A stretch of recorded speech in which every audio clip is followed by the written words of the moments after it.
Start. उपाध्यक्ष महोदय, मैं इस बिल का समर्थन करता हूं। मुझे खुशी है कि कृषि मंत्री एक क्रांतिकारी बिल लाए हैं, लेकिन दुख है कि जैसा बिल लाया जाना चाहिए था वह अभी तक नहीं आया है। मुझे खुशी है कि मंत्री महोदय ने बड़ी हिम्मत से यह बिल पेश किया है, परंतु कुछ सदस्यों ने इसका विरोध किया है। उन्होंने इस बात की ओर ध्यान नहीं दिया कि जब तक वनों को हम बचाकर नहीं रखेंगे और जमीन पर कब्जा करने की लोगों की जो भूख है उसको नहीं रोकेंगे, तब तक हम वनों को नहीं बढ़ा सकेंगे।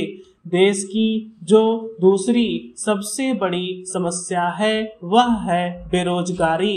उसे यही एक विभाग है जो सबसे ज्यादा दूर करता है। आदिवासी लोगों को, गरीब और पिछड़े लोगों को वनों से ही रोजगार मिलता है।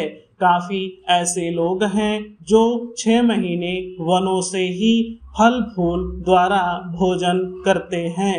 मैं इस विषय में मंत्री महोदय का ध्यान आकर्षित करना चाहूँगा। मेरा क्षेत्र अंडमान निकोबार है जो बहुत हरा भरा है।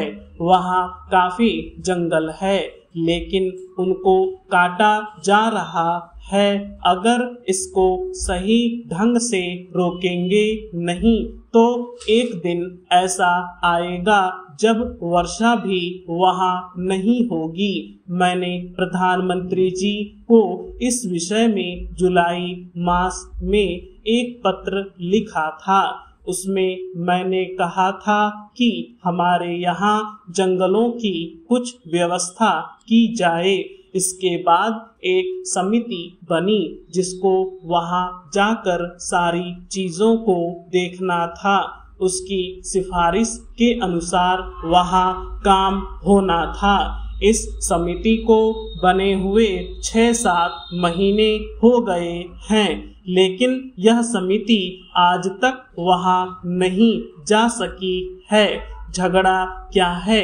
झगड़ा यह है कि कनिष्ठ अधिकारी को इस समिति का अध्यक्ष बना दिया गया है। जो वरिष्ठ अधिकारी हैं वे कहते हैं कि हम इसके नीचे कैसे काम करेंगे, उनके साथ कैसे जाएंगे। इस वास्ते यह जो चीज है इसकी तरफ आपका ध्यान जल्दी से जल्दी जाना चाहिए और आपको इसको देखना चाहिए। हमारी जो अर्थ नीति है वह वनों पर आधारित है। जो गरीब लोग हैं उनका गुजारा इन वनों से ही चलता है। जो इमारतें हैं वे लकड़ी की ही बनती हैं। ईंटें वहाँ नहीं बनती हैं। सीमेंट का वहाँ कोई कारखाना नहीं है। इधर से ही वहाँ सीमेंट जाता है। उससे सरकारी काम भी पूरा नहीं हो पाता है, तो वह लोगों को कैसे मिल सकता है। आज सारे देश में एक चर्चा चल रही है कि अंडमान में बहुत टिम्बर है। असम से टिम्बर नहीं आता है चूँकि वहीं से आ सकता है। इस वास्ते वहाँ पर भी इसका भाव बहुत ऊंचा हो गया है और वह असम से टिम्बर न आने की वजह से हुआ है। लकड़ी के दाम आज इतने अधिक बढ़ चुके हैं कि बेचारे गरीब लोगों को तो अपने घर बनाने में भी बहुत बड़ी कठिनाई का सामना करना पड़ रहा है। सभापति महोदय, मैं सदन का ज्यादा समय नहीं लूंगा। मैं केवल 1-2 बातों की ओर वित्त मंत्री और सरकार का ध्यान खींचना चाहता हूँ। आज बिजली के मामले में राजस्थान की हालत बहुत नाजुक है। खास तौर से पिछले 5-7 दिनों से गांव में परेशानी बहुत बढ़ गई है। मैंने देखा है कि कई जिलों में पिछले कई दिनों से बिजली नहीं है।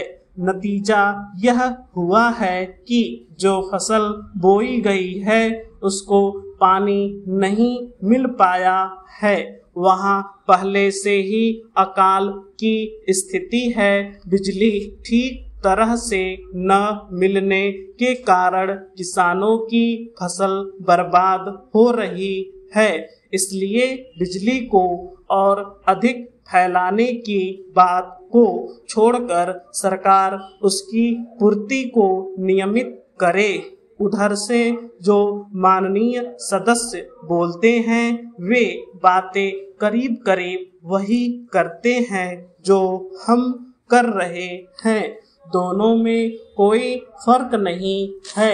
वे भी कहते हैं कि महंगाई है, बेकारी है और हालत खराब है। सरकार की तरफ से भी हर एक वक्तव्य को इसी वाक्य से शुरू किया जाता है कि उसे विरासत में खराब हालत मिली है जिसे सुधारने में समय लगेगा।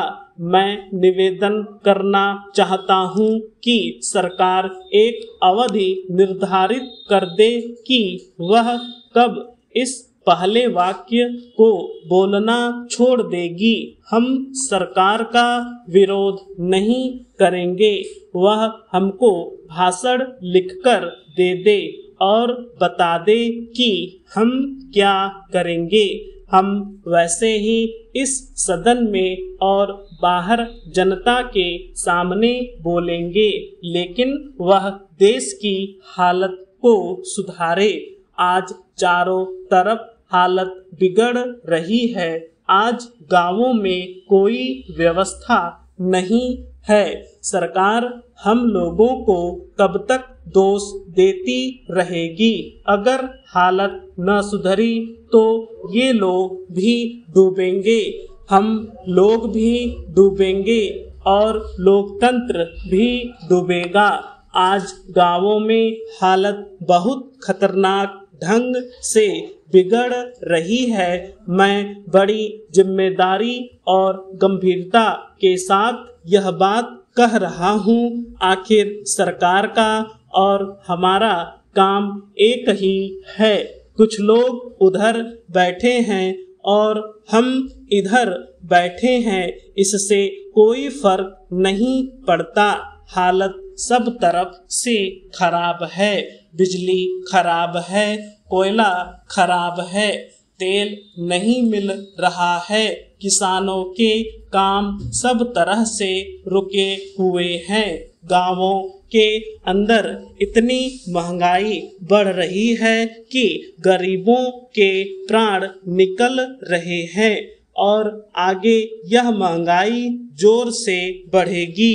गेहूं का उत्पादन कम हो गया है, भाव अभी ऊंचे हो रहे हैं, आगे और भी ऊंचे होंगे।